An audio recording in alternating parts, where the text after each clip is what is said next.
Hi everybody, and welcome back to my channel. So today I'm going to do another quick video about thrifting. I know I did one previously about preparing to go to the Goodwill outlet and shop. So this one is going to be some tricks that I've learned over time on how to shop at the Goodwill.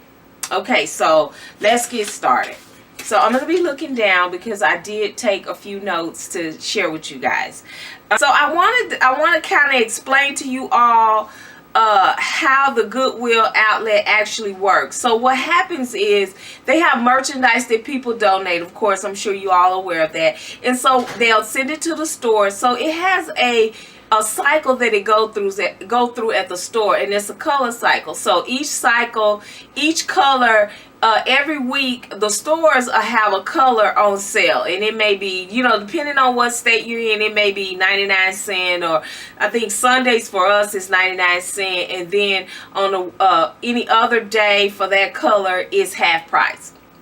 Okay, so what happens is if it doesn't sell at the store, then they load it up or they pull it off the floor and then they send it to the outlets. And that's pretty much how the outlet get the items. So it's kind of like a last stop for these items. So if it doesn't sell at the outlet, then it goes, I'm not sure what they do with it. They may redonate it or send it overseas. I'm not real sure. So that kind of gives you an idea of how that works. The first tip that I can give you guys would be to know the rotation. So when I say that, I mean when I go to the Goodwill and I stay there all day, I notice that they're on a cycle of rotation. And rotation means that they have a row of bins, usually anywhere from 6 to 8, that they line up consecutively together. And so they have a rotation time. So every, say, hour or 2 hours or a certain time, they'll take those 8 bins and they'll switch them out. And so that's what I mean by rotation. So usually the Goodwill that I go to, they rotate things out probably twice a day, maybe once around noon, and then another time maybe around 2. And so I would recommend that you know what time the rotations are and try to be there then, so that you get a chance to look at the new items that are coming out, and it betters your chance at maybe finding that great piece. Tip number 2 would be to know the layout of the Goodwill outlet that you're going to. So they usually have 5 categories, one being clothing, textiles, furniture, and shoes. So know where all these items are, and that way you'll know what you're looking for, and you'll know where to go, and and kind of know when those rotations will be. And that and you can focus on what it is that you're looking for, and just kind of keep different things. Just keep an open mind, and those things can be cleaned and wiped down, because you will find some things that are a little stained sometimes. And if you feel like that you can get those out, then take a chance on it. It's usually the furniture usually have a price, and most times it's a 50% of what the original price was in the store. Tip number 3, if you want it, grab it. If you're not sure if you want the item, I would go ahead and pick it up and grab it anyway, because if you don't grab it, somebody else will grab the item. So it's better to be safe than sorry. A lot of times, if I'm not sure, and you have to remember the environment is fast paced. So once you're getting the look and dig, you may go down the road to another bin, and if you go back, it may be gone just that quick. So there is no second chances. So if you see it and you kind of like, don't make a decision right then. Just put it in your basket, or put it in your in your hand, and hang on to it until you make a decision about it. And once you sort through your items and know if it's something that you want or not, then you can you can decide at that point. But don't force yourself to make a decision right then and there. Okay guys, tip number 4.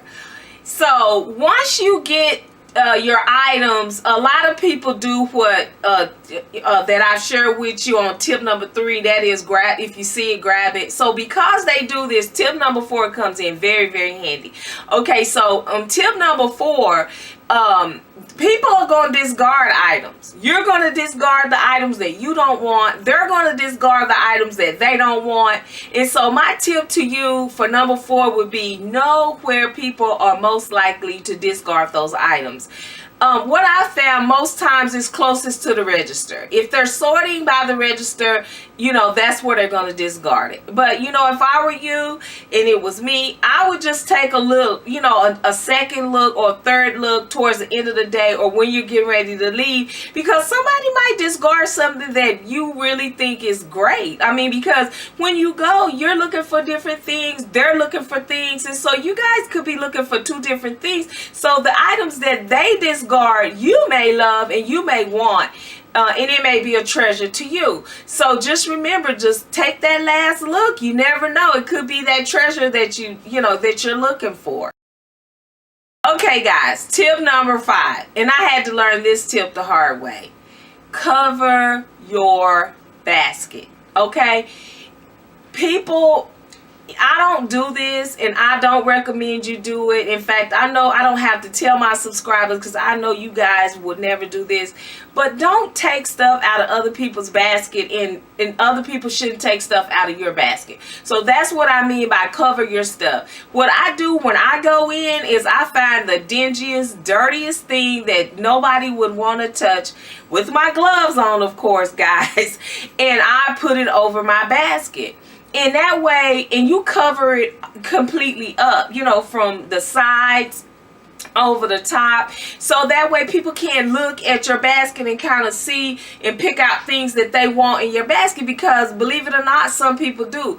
And you guys, you know, we dig too hard, and we're down there, you know, we're getting dirty, and we're there, you know, a couple hours a day or an hour a day, 30 minutes, even if it's 5 minutes. You don't want someone to take the, you know, the item that you like the most. So be sure and cover up your basket. This is going to be like a bonus tip. I try to give a bonus tip when I give tips. And my bonus tip is going to be, when you're shopping, if you can't take your basket, and once you put it off to the side and discard it and cover it up, make sure you keep an eye on your basket.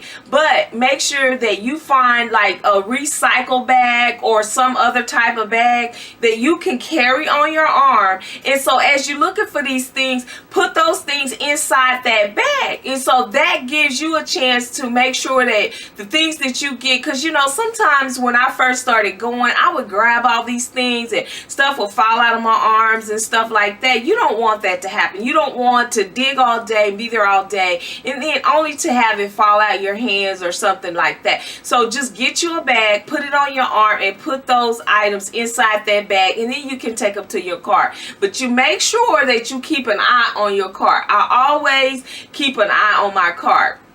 And the reason why I say that, again, is because a lot of times the way it's set up, they have, you know, 2 bins, or, you know, a row of bins, and they slide together. So when you're going up and down those aisles, it's not really easy to get up and down those aisles, because if you got a basket and someone else has a basket, then you have to wait, and then it kind of messes up your routine or your pattern that you've set up for yourself for doing your shopping. So we don't want to, you know, miss something because we can't maneuver our basket through the aisles. So guys, I hope you enjoyed the video. I hope that you can take something away from some mistakes and some things that I've learned along the way of thrifting.